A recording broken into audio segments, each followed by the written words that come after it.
नमस्कार।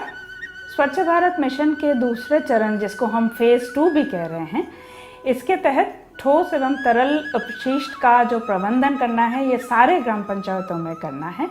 और इस प्रबंधन का जो प्रक्रिया है, इसके लिए सभी समुदाय की सहभागिता बहुत ज़रूरी है। ठोस एवं तरल कचरा का प्रबंधन का जो ये प्रक्रिया है, इसमें सभी के भागीदारी के लिए ये ध्यान में रखना ज़रूरी है कि हर वर्ग के लोग इसमें शामिल हो, जैसे कि बच्चे, बूढ़े, महिलाएं, गरीब जो समुदाय के लोग हैं, ये सारे ये पूरा प्रक्रिया में शामिल होना चाहिए। ये जो भागीदारी का जो प्रक्रिया है, इसको थोड़ा और विस्तार से समझ लें। सबसे पहले गांव के प्रधान एवं सचिव मिलके एक बैठक करेंगे। इसके बाद आपके गांव के प्रधान गांव में बाकी जो हितधारकों को है उनके साथ मिलके एक बैठक करेंगे। गांव में जो ठोस एवं तरल कचरे का निपटान के और क्या व्यवस्था हो सकते हैं, क्या व्यवस्था पहले से है, ये सब के बारे में विस्तार में चर्चा करेंगे। गांव में जल एवं स्वच्छता समिति को गठन करते समय थोड़ा कुछ बातों का ध्यान रखना जरूरी है, जैसे कि समिति में 50% महिलाओं का होना बहुत ज़रूरी है। जो पिछड़े हुए वर्ग हैं, इनका भी प्रतिनिधित्व होना उसमें ज़रूरी है।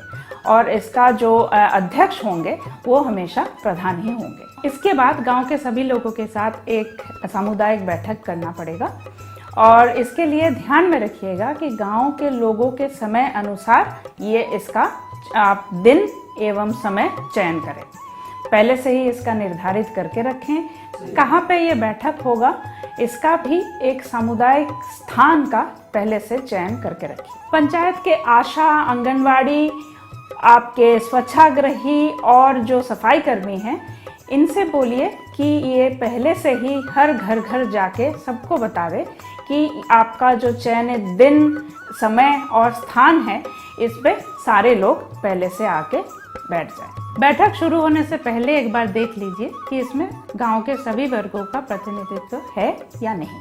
सामुदायिक बैठक का शुभारंभ प्रधान द्वारा किया जाना चाहिए। और इसके बाद ठोस एवं तरल अपशिष्ट प्रबंधन के जो प्रावधान है, इसके बारे में जानकारी देना चाहिए। ठोस एवं तरल अपशिष्ट प्रबंधन के बारे में आपके गांव में जो स्थिति है, इसको विस्तार से चर्चा करें। इसी के लिए अगर चाहें तो आपके वहाँ के जो सामाजिक मानचित्र हैं या फिर संसाधन मानचित्र हैं या गांव भ्रमण के जो ज़रूरी ऐसे जो विधियां हैं, इसका उपयोग ज़रूर करें। आकलन करते समय ये ध्यान देना पड़ेगा कि ये जो ठोस कचरा है, ये कौन से घर से कितना मात्रा में निकल रहा है और पूरा गांव में ये फिर कितना आ रहा है। वैसे ही तरल कचरे के विषय में भी ये आकलन हमारा ज़रूरी है कि कौन से घर से कितना ये कचरा निकल रहा है और इसका प्रबंधन गांव स्तर में कैसे किया जाए। ये सारे विधियों का उपयोग करके जब आपका पूरा गांव का एक चित्र मिल रहा है, इसको कहीं पे विस्तार से लिखिए। स्थिति का अध्ययन करते हुए ये देखना ज़रूरी है कि गांव में समस्या क्या क्या आ रहे हैं, चुनौतियाँ क्या है और इसके समाधान क्या हो सकते हैं। चर्चा के समय ये भी ध्यान रखिए कि आपके गांव में पंचायत का ऐसा कोई ज़मीन है जहाँ पे ठोस एवं तरल अपशिष्ट का प्रबंधन का जगह हो। चर्चा के दौरान जो समस्याएं उभर के आ रहे हैं, जो चुनौतियां आपको लग रहा है बहुत ज़रूरी है ध्यान में रखना, और इसके जो समाधान निकल रहे हैं, इसको एक जगह कहीं पे लिखना बहुत ज़रूरी है। हर समस्या का अलग विकल्प होगा, ठोस कचरे का अलग विकल्प होगा और तरल कचरे का अलग विकल्प होगा। इसके लिए स्वच्छ भारत मिशन के जो शासनादेश आया हुआ है, इसमें ज़रूर देख लीजिएगा आपके गांव के अनुसार उसमें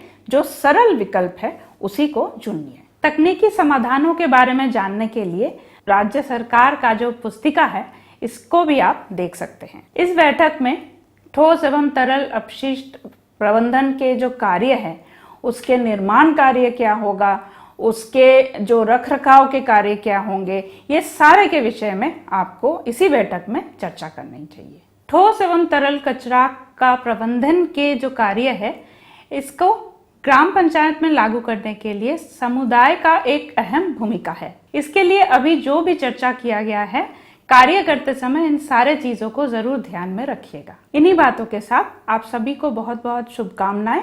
धन्यवाद।